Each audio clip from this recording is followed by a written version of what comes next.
So today we are going to have some phrases that can be very useful for us while during conversation. So the first phrase is ever so sorry. So this is a formal phrase that can be used when we are about to speak to a very higher official or to the person which we have to speak very formally. We can use it is a phrase of apology.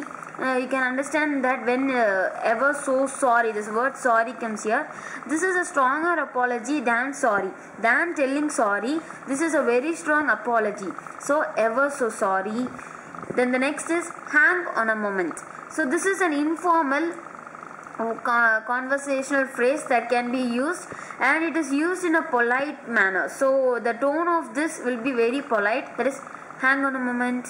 So this is telling you this can be used when you are actually busy and you are going to help someone very soon. That is, someone is coming asking your favor or coming for help to you. Then you can and you are busy, and you are right now they are busy and you cannot listen to their words, or you cannot help them. Then you can tell them, can you please wait? So for that we can use hang on a moment. The next is sorry, I am a bit tied up right now. Sorry, I am a bit tied up right now.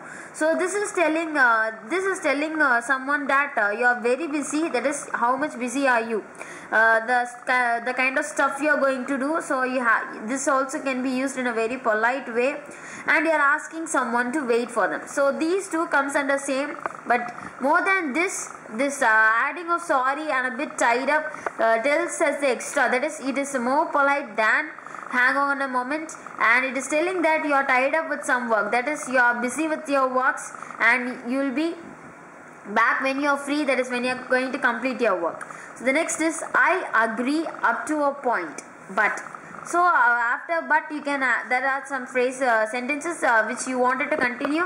It is according to the situation or the place where you use. So I agree up to a point, but. So this is a partial agreement. That is, when someone is telling you something and you don't agree or feel right, completely right, when you don't feel that this entire thing what told up by him is completely right, and you are feeling that there might be some changes and you don't agree completely with them. So then you are I can accept to a limit, but not completely. I can accept your point of view, or your entire point of view is not right, but it's okay that your point is okay. So I agree up to a point. So it gives us the partial agreement, and it is also used when the second speaker, okay, that is if you are the first speaker and the other speaker is speaking with you, and when he tells his point of view and in turn, so it is followed by the second speaker. You normally cannot use this I agreed up to a point. This can be said when a piece of mind or a suggestion given by, or an idea given by the second speaker, and after that this is followed by the words of the second speaker. So the next is give it your best shot. Give it your best shot. This is some phrasal verb that is based on encouraging someone. So when you are going to, this is not appreciation but encouragement. So you are encouraging someone when someone is trying to get a new when someone is trying to give a new attempt, or when someone is trying to give his new style of path. That is, he is going to try something new that he has not yet tried, or something that is going to be his first step to move forward. Then you can tell him, give it your best shot. So try encouraging someone when they are about to try something new. You are on the right lines. So this tells us that this you can think that the meaning of this sentence is the person is on the right path. This is actually the partial rightness. That is, the person is not exactly right in what he is doing, but if he keeps on trying, he could be at the right path. So telling someone or encouraging someone, this is also a phrase of encouragement, telling someone that you are not exactly right, but if you try, you could get the right path. So you could get it right when you try again and again. So you are when someone you are telling that your effort or your hard work, when you try it, this can come right and you can do it right. So it is an encouragement, a phrase of encouragement. Then the next is every cloud has a silver lining. So this is something that when we can tell when someone is disappointed or when someone is completely sad with their situation around, completely post out negative values towards them, someone often getting stressed. So you can use it to console them. That is, every cloud has a silver lining. So this is telling that every situation has a positive side.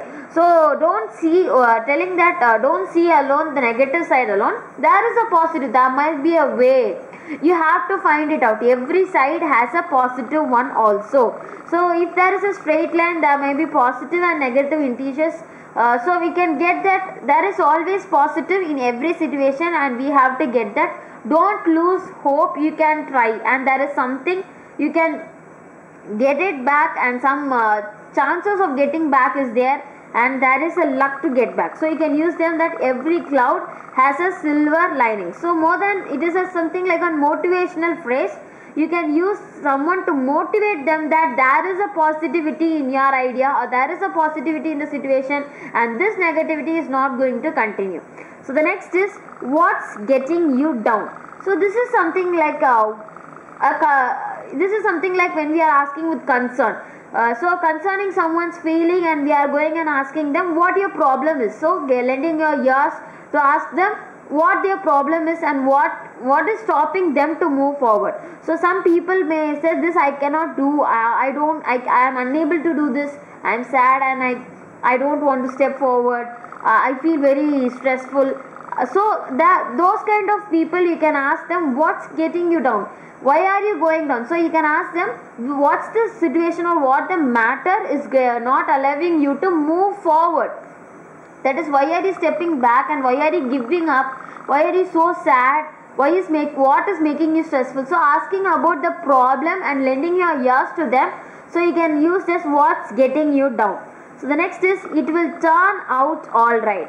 So this is also a consoling word, but if the situation, when the situation is bad for them, or when they are going through a negative situation which is not convenient for them, which makes them and put them under stress, so you can use them that it will turn out all right. So you are telling that the situation might be negative, but soon it is going to be positive, and soon everything will come back to normal and you will lead a very happy life.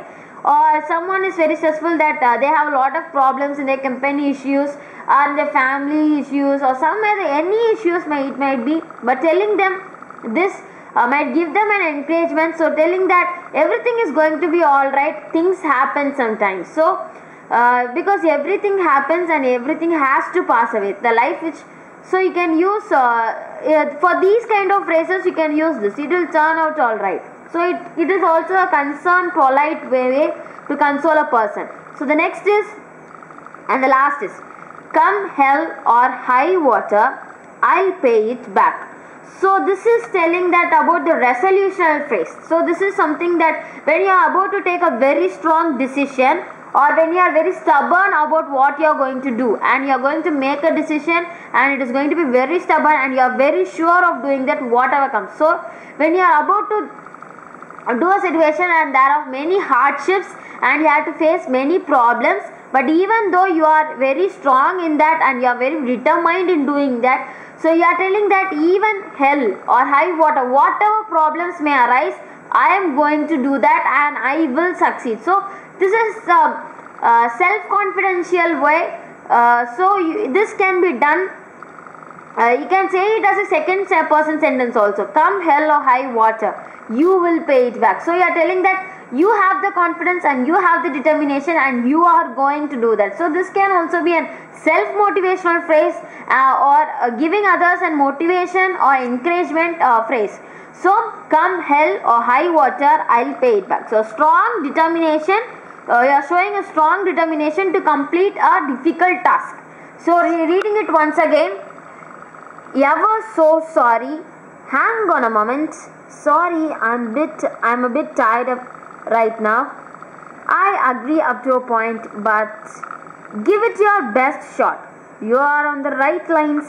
Every cloud has a silver lining. What's getting down you? It'll turn out alright. Come hell or high water, I'll pay it back. So with the new phrases, we can meet in the next video. Thank you.